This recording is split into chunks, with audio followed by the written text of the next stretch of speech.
Halo, kenalkan aku Rama, aku dari Teknik Telekomunikasi ITB angkatan 2017. Di KON ini aku akan mengajar kuliah-kuliah yang mencakup basic dari teknik elektro, seperti rangkaian listrik, sinyal dan sistem, dan juga fokus dari teknik telekomunikasi seperti elektromagnetika, sistem komunikasi, rangkaian RF, antena, dan propagasi. Oke, sebagai contoh coba kita tinjau salah satu topik dari kuliah antena dan propagasi, yaitu mengenai path loss.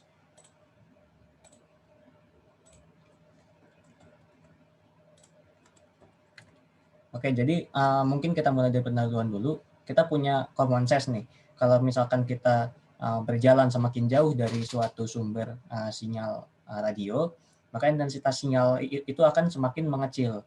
Nah, fenomena ini yang disebut sebagai path loss. Nah, kita bisa bertanya, seberapa kecil sih daya yang akan diterima? Nah, terus apa juga faktor-faktor yang mempengaruhi path loss ini? Nah, untuk memahami fenomena path loss, untuk memahami juga parameter-parameter atau besaran-besaran yang mempengaruhi, coba kita tinjau analogi sederhana ini, yaitu dua orang yang berbicara. Nah, kita tahu kalau semakin jauh jarak kedua orang tersebut, maka semakin kecil suara yang dapat didengar. Nah, ini yang disebut sebagai loss. Selain itu, telinga pendengar itu juga memiliki ambang sensitivitas suara. Artinya telinga itu ada daya minimum atau intensitas minimum yang dapat dipersepsikan oleh telinga.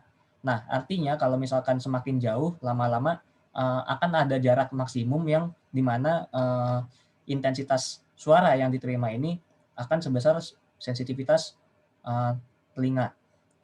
Selain itu juga ada margin. Apa itu margin? Ini contohnya misalkan supaya suara itu dapat dimengerti, suara itu tidak harus lebih besar daripada sensitivitas telinga. Kan kalau sensitivitas telinga itu cuma seberapa intensitas yang dapat dipersepsikan. Nah, kalau misalkan supaya dapat dimengerti, dapat diolah gitu suaranya harus beberapa kali lebih kuat. Nah, ini yang disebut margin. Margin itu artinya selisih gitu atau jarak antara daya yang diterima oleh telinga dan juga sensitivitas telinga. Selain itu, suara yang diterima juga perlu lebih kuat dibanding suara-suara pengganggu di penerima. Nah, apa aja sumber-sumber pengganggu? Misalkan ada suara orang lain, atau suara dari lingkungan, misalkan hujan, atau angin, bisa juga dari man-made noise, man-made gitu, misalkan suara mesin. Nah, pengganggu-pengganggu itu disebut draw atau bahasa Inggrisnya noise.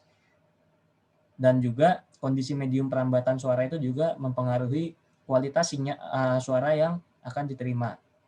Contohnya gini, katakanlah dua orang ini berbicara di ruang yang kosong atau di suatu lorong.